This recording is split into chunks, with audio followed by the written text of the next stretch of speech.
Yo, what's good, everybody? Welcome back. It's your boy Josh, aka Coleman. You're watching Camping with Coleman. And, oh, my dreads. Anyhow, today I just want to touch on a few things real quick. First off, I want to thank all the new subscribers, all the new viewers, people that are popping in for Scale Wars and stuff. Thank you. People that are checking out this channel. Just, I don't know why you're here, but thank you. Thank you for being here. And, I just want to kind of go over a couple things real quick before we get into the good stuff that you're probably here for, such as like front-mounted motors and like how to hide body clips and mount hard bodies, things like that. So, first things first, I just want to say to all the new people that know nothing about me, I'm just going to fill you in real quick. And to all the people that have been here for a minute, I know you guys have seen this type of stuff on old videos, but I'm just going to touch on it real quick. My name's Josh. I am an old school, fun-loving RC guy, but I come from a bad background, kind of a broken past. I was fortunate I was born into a pretty, loving family, but at the same time, my mom raised me out on the streets. She took me around the country, and I lived in the car most of the time. So, hotels, things like that. I came up a rough life, so I'm not going to get into all the details. We'll do that another time, but I've lost a lot of people. I've seen a lot of bad things. I've done a lot of bad things, and I'm an ex-criminal. I don't hide it from anybody. I own it. I live up to it. I live up to it. That's probably not the best way to put that, but I never hide from my past and what I've done. I was a bad person. I did a lot of bad things, and especially when I was a teenager. I served a lot of time as a teenager. I had 8 years hanging over my head by the time I was 15 years old. Right, so I've been down, you know what I mean? I've been on the bottom. I've been homeless plenty of times, and I've also done a lot of good things. I've been a hard worker. I've worked a lot of really good jobs. I've learned a lot about business over the years.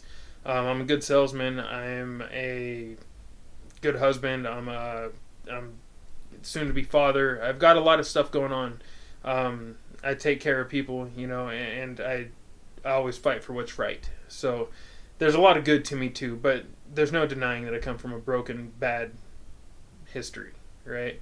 And because of that history and because of a lot of the stuff that I'm not getting into right now, but a lot of the stuff that I went through as a kid, I have extreme drive and motivation, and I don't hide that either. I'm very outspoken about what I do and who I am and where I come from, what I come from, and I like to let people know that basically, I use my story to tell people and show people that you can be your worst, man, the worst version of yourself, and you can turn that version into the best version of yourself. All right, just because you are one way doesn't mean you need to stay that way. Doesn't mean you're forever that way. You can change. So I use my story and what I've done just with the RC culture. Man, I'm blowing up right now.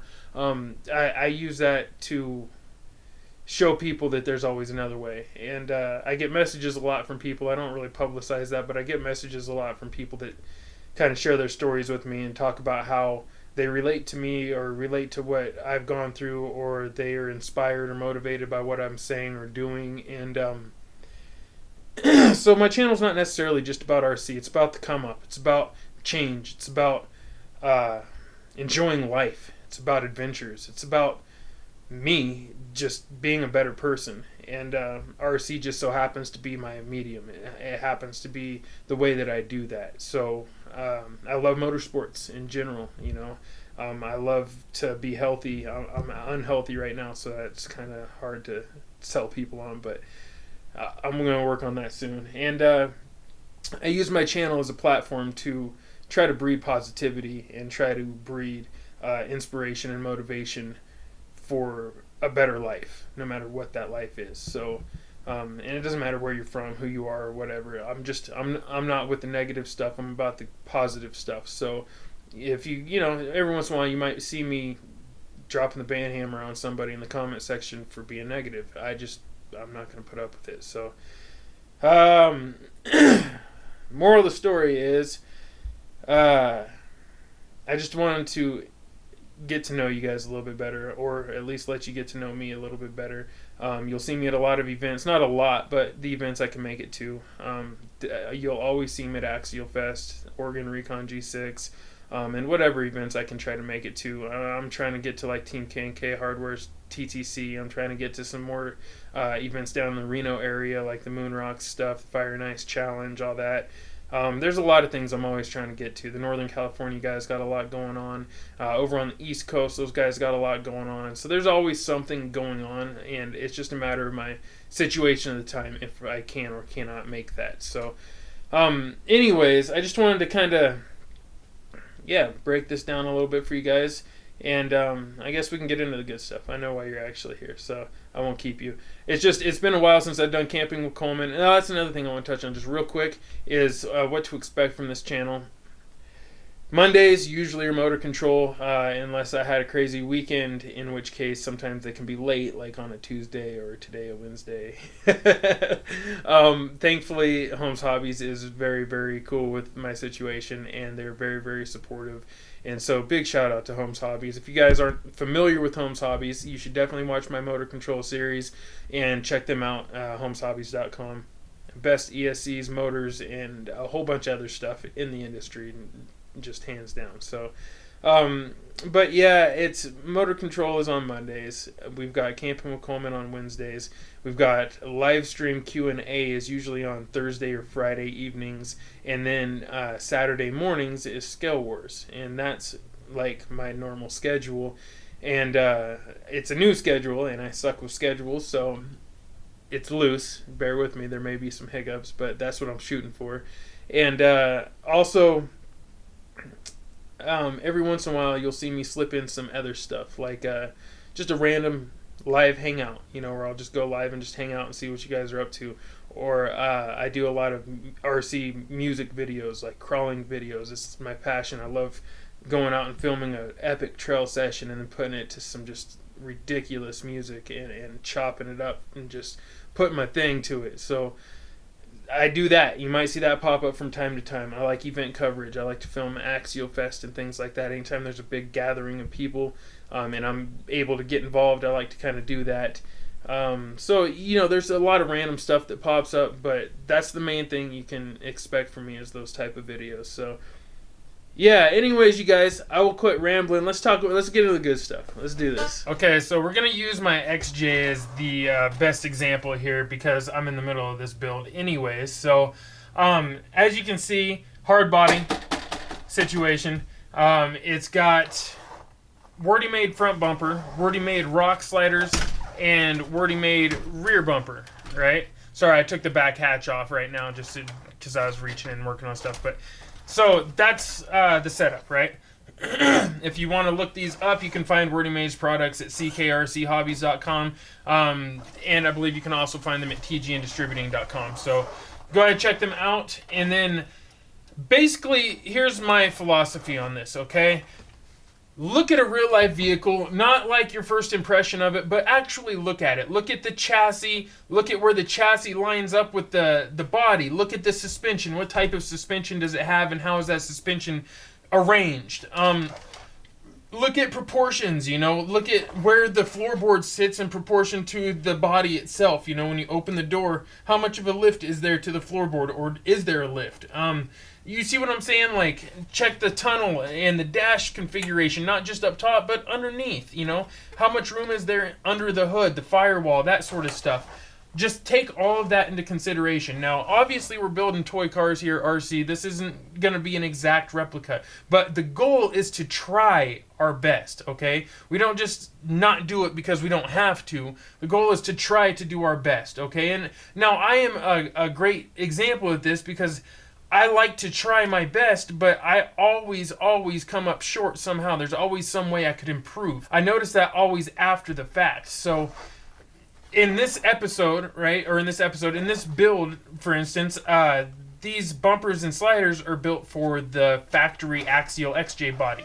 Now you see here they come up short, right? I've got, an inch or so on either side that it could still take up, right? It could extend on either side. So that's something to keep in mind, right? There's little imperfections, right, that I'm still going to have to address down the road. Now, what you will notice, or something else you may not notice, is on the XJs, they have basically an aftermarket fender layout. Just right from the factory, that body is designed after the JRC Jeep, which has an aftermarket fender setup. Okay, so it's not the factory fender setup. This is a factory replicated fender setup where it's a lot lower, right? A lot smaller. And I don't know if you guys can really make that out, but I want this tire to tuck properly in that, right?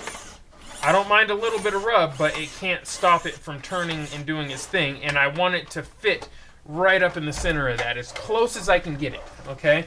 Now, when I go over on the side like this, I want the chassis to come out right where it should come out, okay? The chassis should end attached to the front bumper, and the body should sit down onto the chassis, okay? The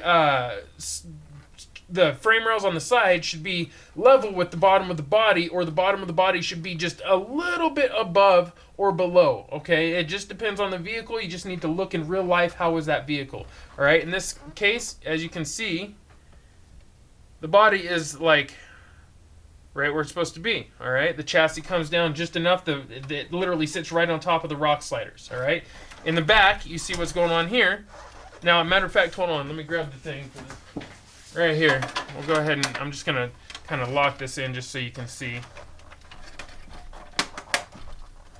Alright, so here's with the rear hatch attached, right?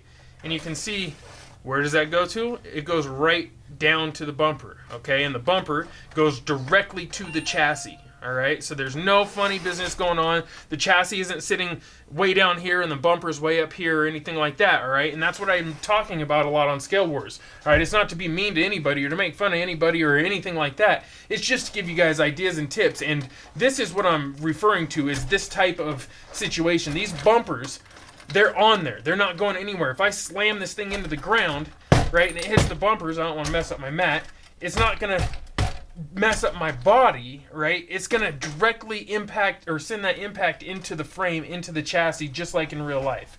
All right, so that's just something to keep in mind there. The next thing is, how do you mount these bodies, okay?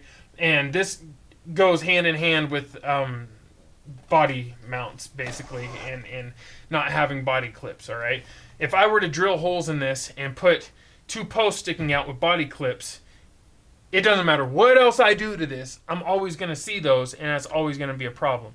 Now, there's a couple of ways you can get around that, but it's, if you've got something big laying across your hood, it's almost obvious all the time that you're covering body clips at that point. If you got something, you see what I'm saying? So let's just find a workaround, all right? And that's what we're going to do now. We're going to find a workaround. Okay, so when it comes to doing these hard bodies and like working with hard bodies, basically, there's something to keep in mind.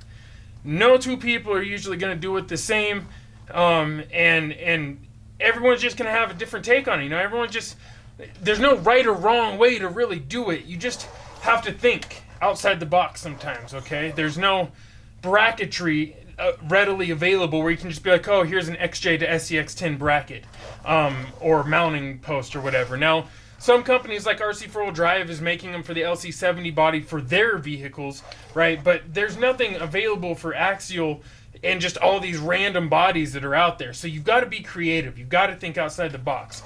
So in my situation, and I'm sorry if you guys can hear that humming in the background, I just started my RX-7, but in my situation, I've got, well, here, before I show you that, let me show you this. Back to my motto that I always say, use what you have, buy only what you need. Here we go. This is a leaf spring bracket. All right, it's L-shaped, kind of, or S-shaped. I don't know what you call it. It's a little leaf spring bracket. Okay. Here's another leaf spring bracket. All right, this one's for the rear. The other one's for the front, I believe. All right. I use these on trucks when I do leaf spring conversions. You can get those right here. Those are the Boom Racing ones. RC4 Wheel Drive also makes some.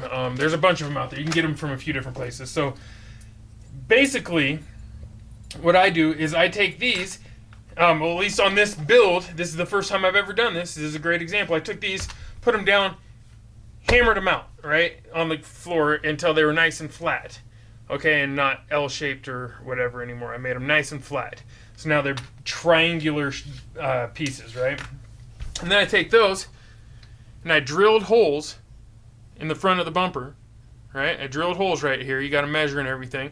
And after you drill those holes, you can see underneath here, flip it over, I also drilled holes in the bottom of the body, and then I went through and put screws through everything and locked it in with lock nuts, right? So now I just have to remove a single lock nut on either side, and the front of the body will come loose, right? And if you want to see how sturdy it is, not going anywhere, right? And because it goes into the bumper, which goes into the chassis, everything is nice and solid, right? It makes a nice connecting point. Now on the back, I used the other ones, right? I did the same thing. I drilled holes into the Wordy Made bumper here, and then I drilled holes in the body. I measured it out, of course, try to get it where I wanted. And then underneath, you can see what I did there. I put lock nuts in this side, and this side I had this little spacer that just so happened to fit perfectly, but it keeps it from collapsing when I tighten it down. And voila, put lock nuts on that side, a lock nut on this side. Show you there, boom. And that's all you gotta do. And next thing you know, this thing is rock solid. It's not going anywhere. I can shake this around and whatever I need to do, and boom. Oops, forgot that was sitting on there. Right? So now we don't have to worry like you would have to normally, you know, if you're using some kind of like magnetic mount or some stuff like that, right? You don't have to worry as much. You can thrash on the body a little. I know that was a little overkill, but you guys get the idea. So that is how I go about doing that. And just to show you guys how easy it is to take these off, say you have 4 body clips. Well, I made this to where you have 4 screws, all right? Use your, what is this, a 1.5? No, it's a 2 mil. So use a 2 mil. Use the small side, the 5.5 side of this little wrench that comes with your axial, and boom, there's one side.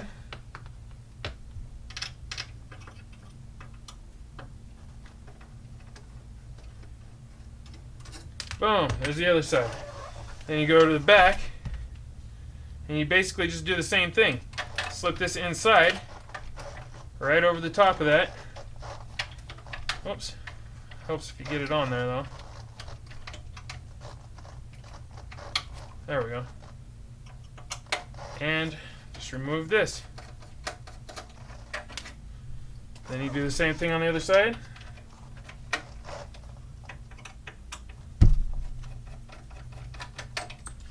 Boom. Now, I can basically, at that point, slip that up and out, and it's off. That's all there is to it. There's no crazy stuff to do. There's no fancy work to be done. Just that. And now you have access to everything underneath. Right? Voila. There we go. Done deal. That's how I do it, you guys. There's not a whole lot to it. Just, you got to be creative, because what works for me may not work for you, because you might not have that same little piece laying around, or the same bracket, or whatever it is, right? So you just got to think outside the box. Always save your stuff. I keep these little things around. Every little piece that I get, basically, that I feel like can be reused at some point in time, I keep it just in case. You just never know. These are all things that in the future may become mounts for who knows what. I mean, I could do all kinds of stuff with those. So there we have it. I hope that helps some of you guys out. Thank you for watching. Sorry it was a long video. Really nothing else to do, so thank you guys for coming to hang out with me. You already know what it is. I'm gonna see you guys on the trail. Peace of chicken grease, fam. Yay.